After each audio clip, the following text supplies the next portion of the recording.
Assalamualaikum warahmatullahi wabarakatuh. Perkenalkan, nama saya Fitri Sania, NIM 201200027.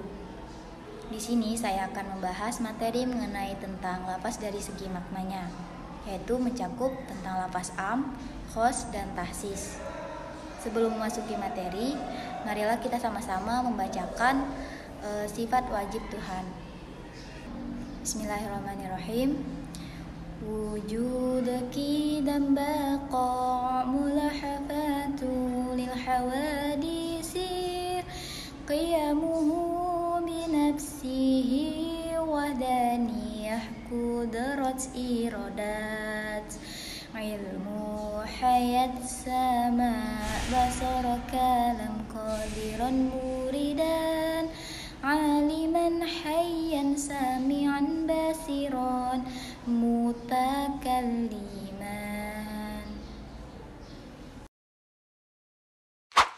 Baiklah, sini kita akan bahas materi mengenai tentang lafaz am. Jadi lafaz am itu ini adalah secara bahasa berarti yang umum, merata, mencakup dan menyeluruh. Sedangkan secara istilahnya am ini adalah lafaz yang menunjukkan pengertian umum yang mencakup satuan-satuan afrad yang ada dalam lafaz itu tanpa pembatasan jumlah tertentu. Nah, kita ambil dalam Quran surah Al-Asr ini Bismillahirrahmanirrahim. Innal insana lafi khusr. Sesungguhnya manusia itu dalam kerugian. Nah, dari kata manusia, kita garis bawahi, kata manusia ini al-insan. Ini mencakup dari berbagai bentuk rupa jenis kelamin manusia, baik itu laki-laki, perempuan, anak kecil maupun orang tua. Nah, disinilah yang disebut dengan lafaz am. Nah, contoh yang kedua yaitu dalam Quran surah Al-An'am surah ke-6 ayat 146 yang berbunyi Bismillahirrahmanirrahim. Wa 'alal ladzina hadu harramna kullu zi zufur. Artinya, dan kepada orang-orang Yahudi kami haramkan segala binatang yang berkuku. Kata yang berkuku ini termasuk dalam kategori lafaz umum, karena yang berkuku ini kan banyak binatang, baik menyerupai kucing, burung, dan hewan lainnya. Jadi intinya yang berkuku ini termasuk lafaz yang umum. Selanjutnya kita akan membahas materi mengenai tentang lafaz khos. Lafaz khos ini adalah lafaz khusus. Jadi khos ini ialah lafaz yang menunjukkan arti yang tertentu khusus, tidak meliputi arti umum. Dengan kata lain, khos itu kebalikan dari lafaz am. Kalau lafaz am tadi kan itu lafaz yang umum, kalau ini lebih dikhususkan lagi. Nah, jadi menurut dapat kita kutip menurut Abdul Wahab Kalab bahwa lafaz khos ini adalah lafaz yang digunakan untuk menunjukkan satu orang tertentu. Nah, khos ini adalah lafaz yang menunjukkan yang artinya yang tertentu khusus, tidak meliputi arti umum. Dengan kata lain di situ kebalikan dari lafaz am kan. Nah, jadi lafaz khas ini diciptakan untuk menunjukkan pada perseorangan yang tertentu.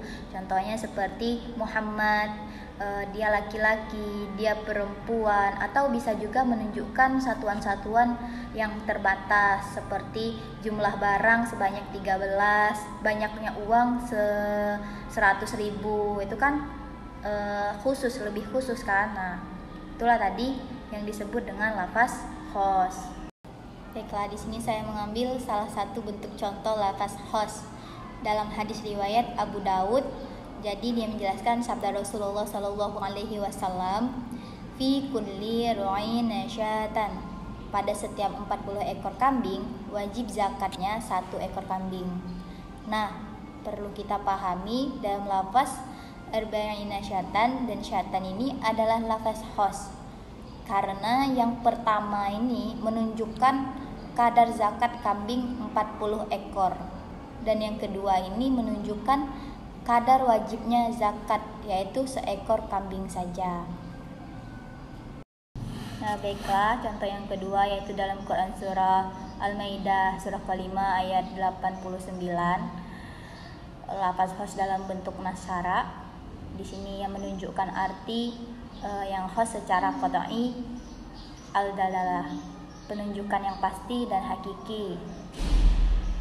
Nah, dalam surat tersebut, maka kafaratnya denda pelanggaran sumpah, ia memberi makan 10 orang miskin, yaitu dari makanan yang biasa kamu berikan kepada keluargamu.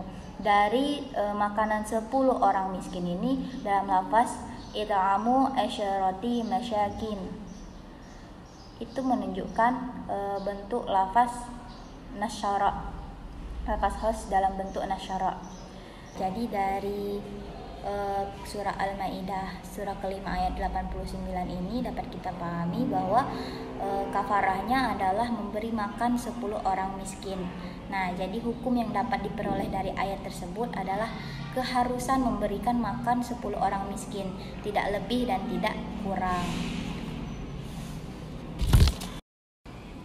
Nah, selanjutnya di sini terdapat contoh lafaz khos berbentuk nahi. Dalam Quran surah Al-Baqarah surah kedua ayat 221, wala tankihul musyrikati hatta yu'min, dan janganlah kamu menikahi wanita musyrik. Nah, lafaz khos yang berbentuk nahi ini yaitu dalam janganlah kamu menikahi, wala tankihul musyrikat, menikahi wanita musyrik. Nah, itulah bentuk dari lafaz khos berbentuk nahi, itu bentuk larangan.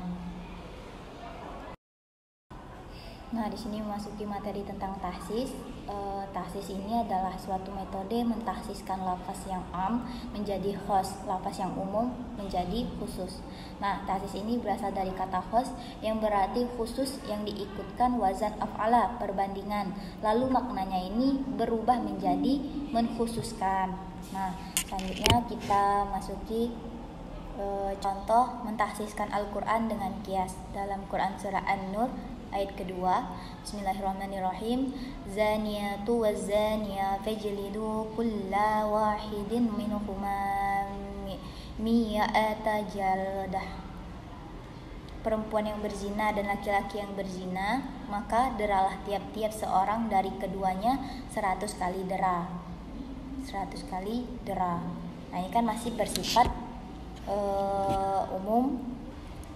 Nah, dari keumuman Quran surat An-Nur ayat kedua itu ditahsiskan lagi oleh Quran surat An-Nisa yang berbunyi apabila mereka telah menjaga diri dengan kawin, kemudian mereka mengerjakan perbuatan yang keji atau zina, maka atas mereka separuh hukuman dari hukuman wanita-wanita merdeka yang sudah bersuami. Nah, di sini kita lihat dari lafaz yang sudah kita baca bahwasanya hukuman dera bagi pezina budak perempuan itu adalah separuh dari dera yang berlaku bagi orang merdeka yang berzina. Kemudian hukuman dera bagi budak laki-lakinya, nah ini dikiaskan dengan hukuman bagi budak perempuan, yaitu 50 kali dera. Nah, jadi dapat kita simpulkan dari beberapa lafaz yang sudah kita pelajari bahwa lafaz am ini ialah lafaz yang menunjukkan pengertian umum yang mencakup satuan-satuan afrad yang ada dalam lafaz itu tanpa pembatasan jumlah tertentu. Nah, sedangkan lafaz khos ini lafaz yang dari segi kebahasaannya itu ditentukan untuk satu arti secara mandiri atau menunjukkan satuan-satuan secara perorangan atau khusus.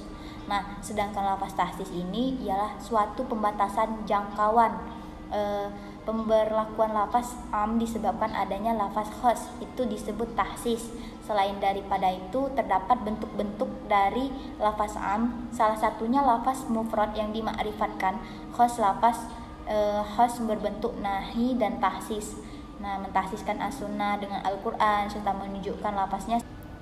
Baiklah, saya pamit undur diri. Semoga materi yang saya berikan itu bermanfaat untuk kedepannya. Saya akhiri, wabillahi taufiq wal hidayah. Wassalamualaikum warahmatullahi wabarakatuh.